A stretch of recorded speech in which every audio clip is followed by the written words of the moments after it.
Ни разу зашить мои Буду и реками. Чаваш челги бурчухне, тенже путмейн. Кодам умелись, истяну И туган тел, и матур тел, әткәм әнкәмнең теле.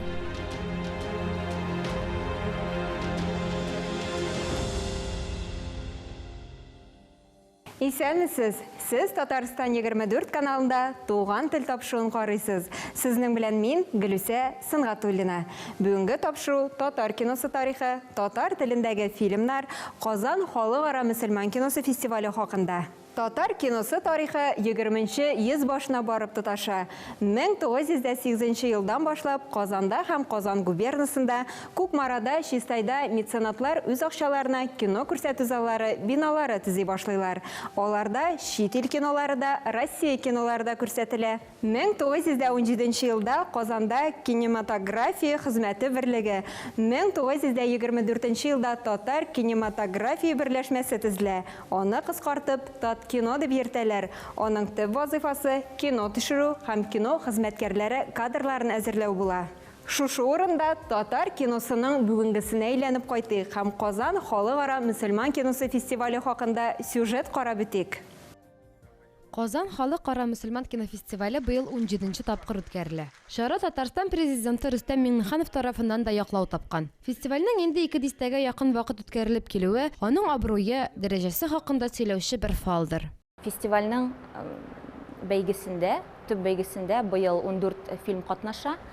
Гадәттәгечә 4 төп номинация ул тулы метражлы һәм кыска метражлы уен һәм документаль фильмнар. Һәрбер дүртесендә дә бершәр Татарстан фильмы бар һәм аерым бәйге, ул безнең милли бәйге.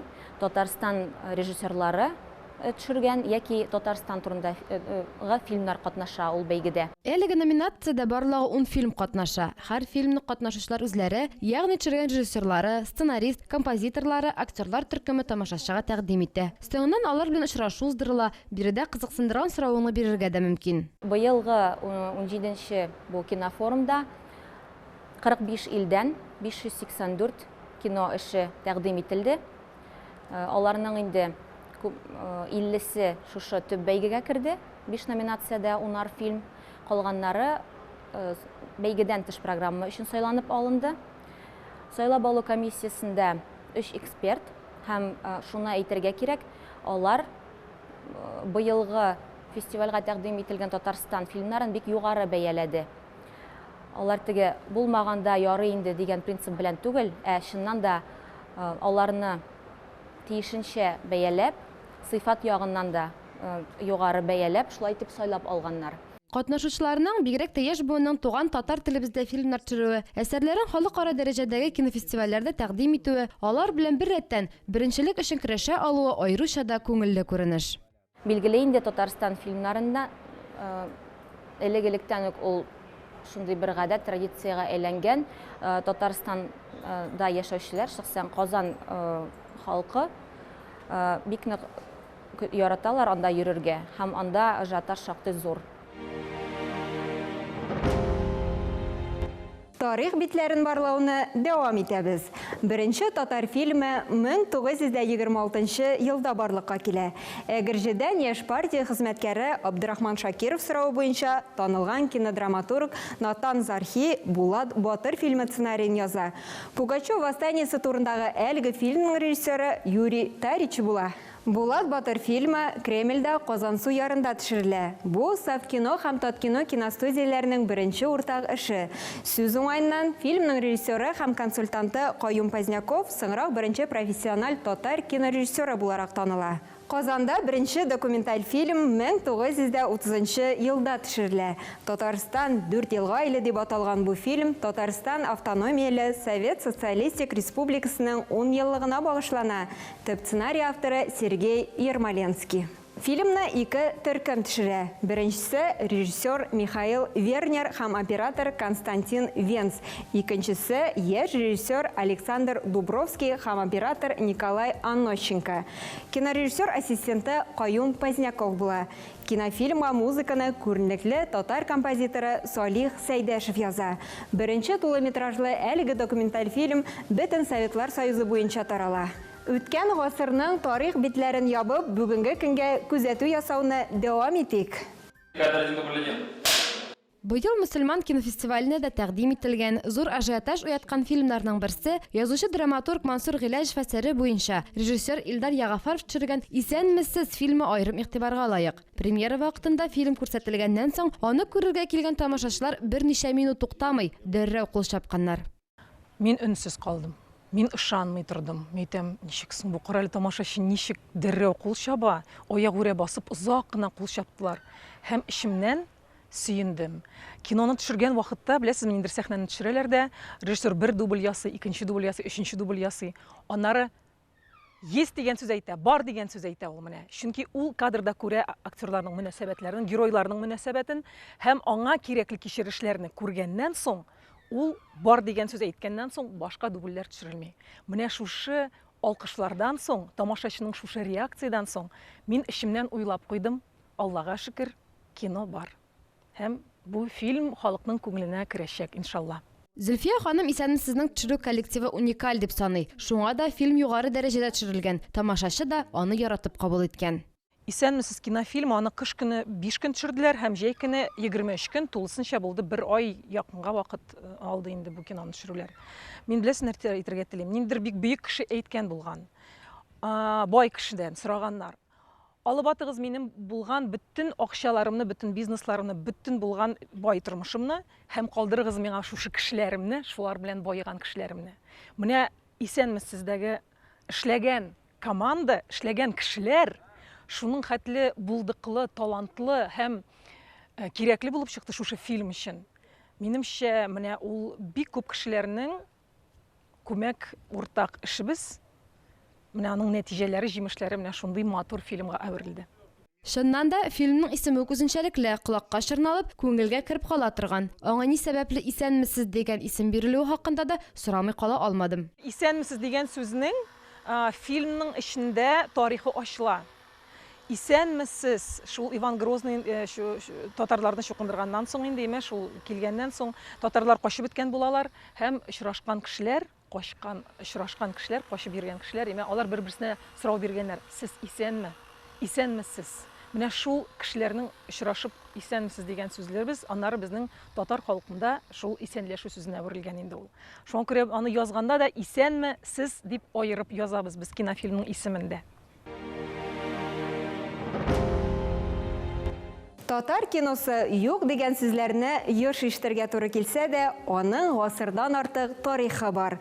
Халык тарафыннан яратып кабул ителгән, белгечләр тарафыннан шактый югары бәя бирелгән фильмнарыбыз бар. Казанда халыкара мөселман киносы фестивале булдырылуы да татар киносы үсешенә шактый этәргеч булды.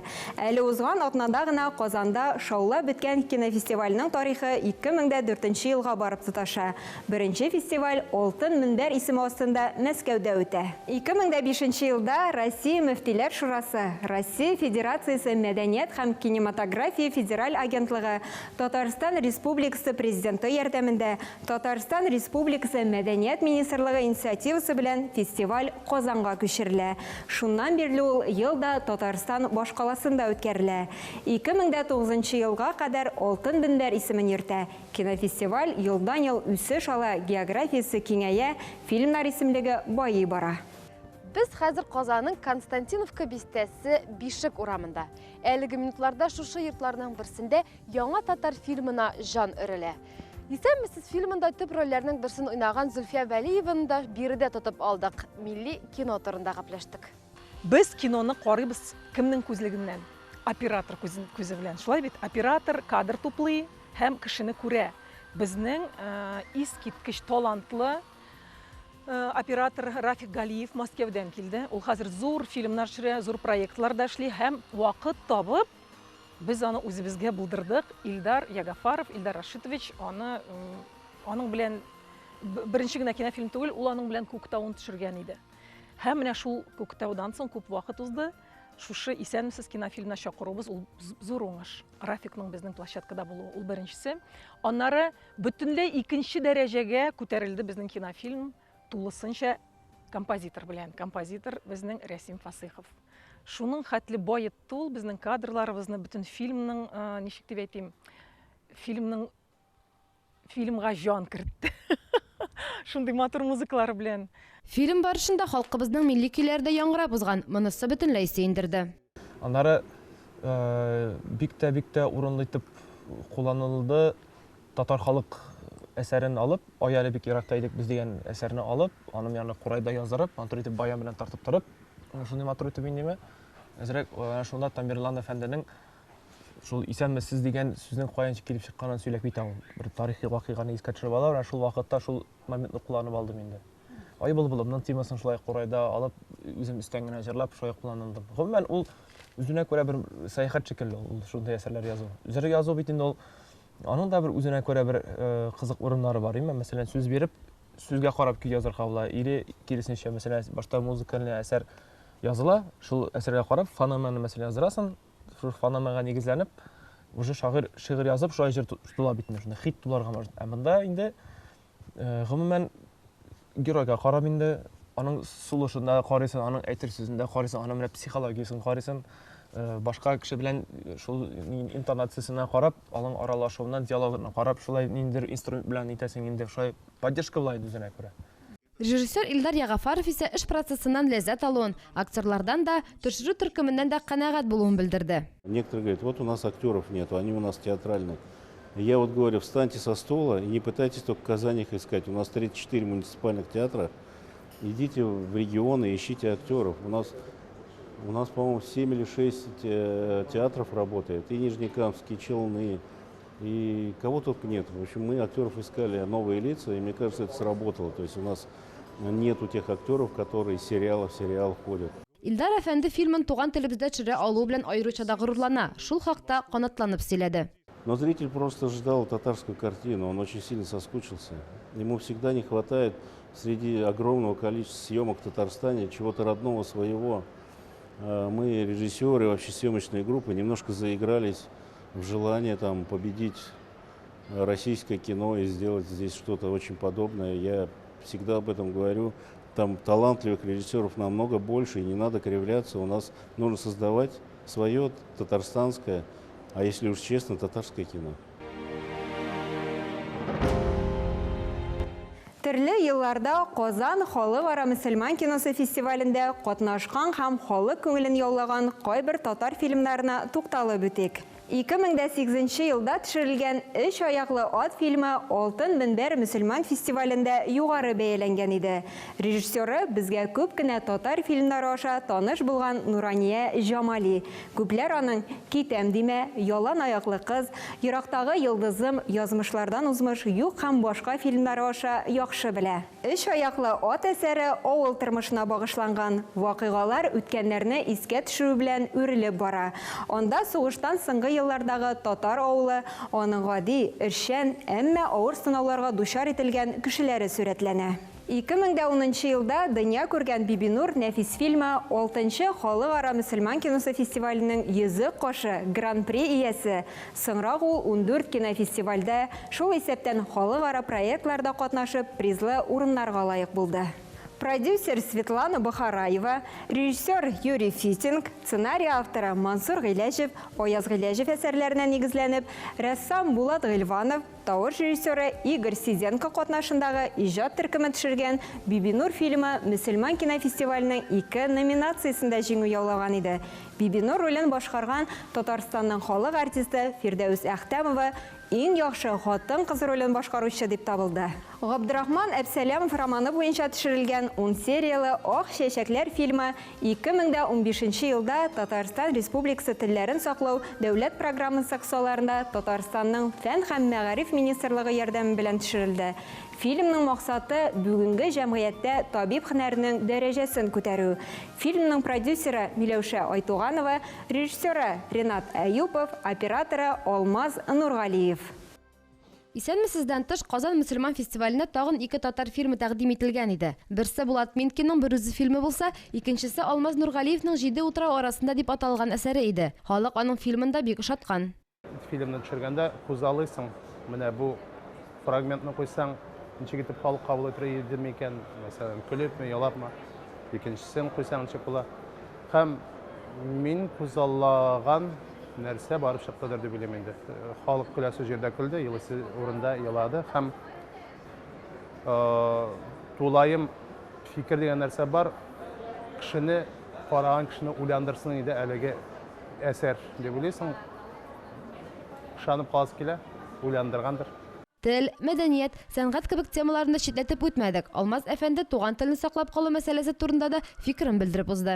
Әгәр дә тел дип әйтәбез икән, андый куркыныч бар әлбәттә. Әгәр дә сәнгать турында сүз бара икән, сәнгать, мәсәлән, җыр, не алабыз икән, яки инде башка юнәлешләрне алсак та, бетә дип әйтмәсем мин. Бар төрле юнәлешләр бар, бар стильләр үзгәрә, төрле юнәлешләр барлыкка килә. Ник дигәндә, мәсәлән, шул җыр дигән юнәлеш миңа бик таныш булганга, менә игътибар итсәң, мәсәлән, 100 ел элек нинди булган татар җыры һәм бүгенге көндә әлбәттә зур үзгәрешләр. Бу мелизматика буенча да, бу стилистика буенча да, һәм дә инде башка сәнгать төрләрен карасак та инде ниндидер үзгәрешләр бара. Ләкин алар кайсы якка таба бара, менә анысына инде ныграк игътибарлы булырга кирәк. Кино сәнгате үсеш алсын өчен материаль яктан ярдәм итү кирәк. Чөнки ул үзенә күрә бер бизнес өлкәдә булып тора. Алмаз Нургалиев дәүләт тарафыннан финанслауда бар дип сөендерде. Бүгенге көндә ниндидер ярдәм бар дип саныйм мин. Әлбәттә ул бар, ниндидер грантлар бирү каралган, ниндидер бәйгеләр үткәрелә, мәсәлән, шул Мәдәният министрлыгы юнәлеше буенча төрле бәйгеләр үткәрелә, һәм дә инде безнең федераль уровеньне карасак та, анда да төрле бәйгеләр үткәрелә. Ләкин бу акчалар чын тулаем яхшы сыйфатлы фильм төшерер өчен җитәме? Менә анысы сораулы. Төрле елларда төшерелгән, тамашачы тарафыннан җылы кабул ителгән тагын кайбер фильмнарны атап үтик. Зөләйха татар классигы Гаяз Исхакыйның Зөләйха әсәренә нигезләнеп, Юнус Сафиуллин сценарийсы буенча 2005 елда режиссер Рамил Төхфәтуллин төшергән драма. Күктау Мансур Гыйләҗев сценарий буенча режиссер Илдар Яхфәров төшергән татарча драма. Фильм 2004 елда дөнья күрде. Күк капусы ачылганда Габдулла Тукай тормышына багышланган нәфис фильм. Ул Татарстан президенты Рөстәм Миңнехановның матди ярдәме белән 2012 елда төшерелде.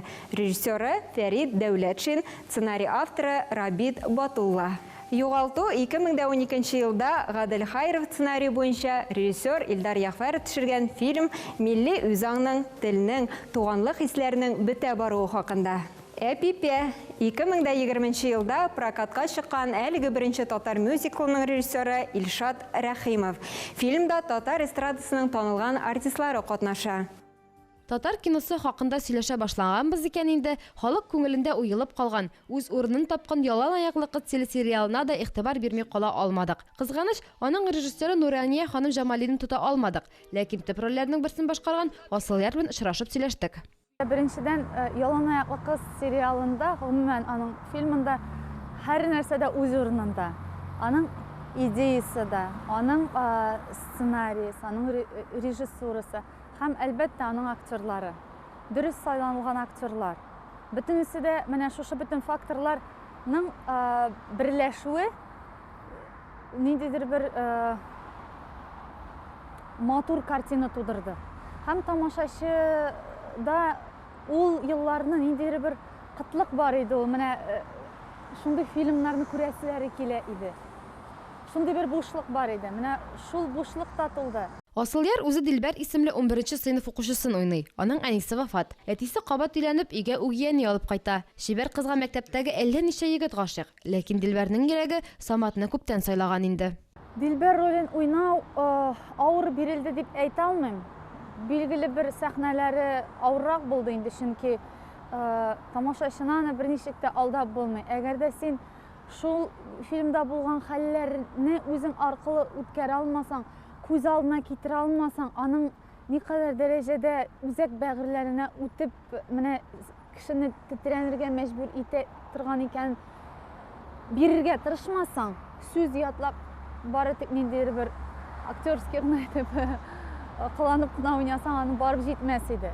Асылъяр үземнең холкым да Дилбәрнекенә охшаш. Үз сүзле, ләкин кешелекле. Шуңа да аның образын үзем аша үткәрдем ди. Төшерү майданчыгында көндәшлек тә булмый калмаган. Дөресен әйткәндә, кызлар арасында ниндидер бер көндәшлек булып алды, чөнки бу рольгә гомумән бүтән кыз сайланылган иде. Мин бу фильмда бөтенләй катнашмаска да тиеш идем. Фильмны төшерә башлагачтын, миңа шалтырату булды. Килеп төшеп карагыз, әле сез дә кастингта катнашкан идегез дип.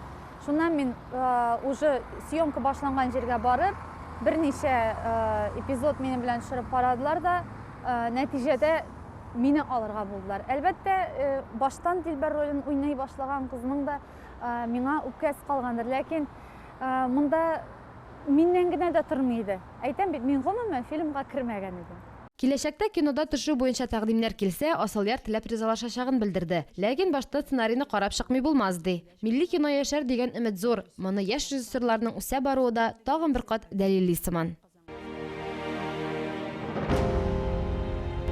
Быелгы Халыкара мөселман киносы фестивалендә катнашкан түбәндәге татар режиссерларын аерып әйтеп үтәргә кирәктер.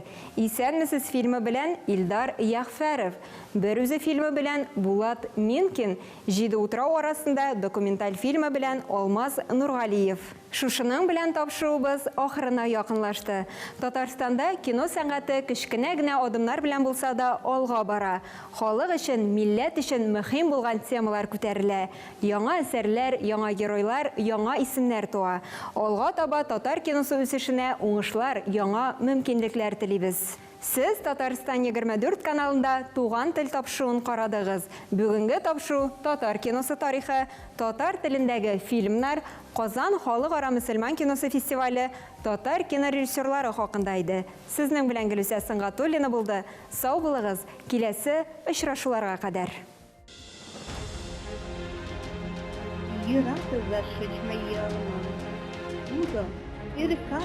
Чуваш челги бурчухне тенҗе путмейнде. Куда мумелис, истяму И туган тел, и матур тел, әткәм әнкәмнең теле.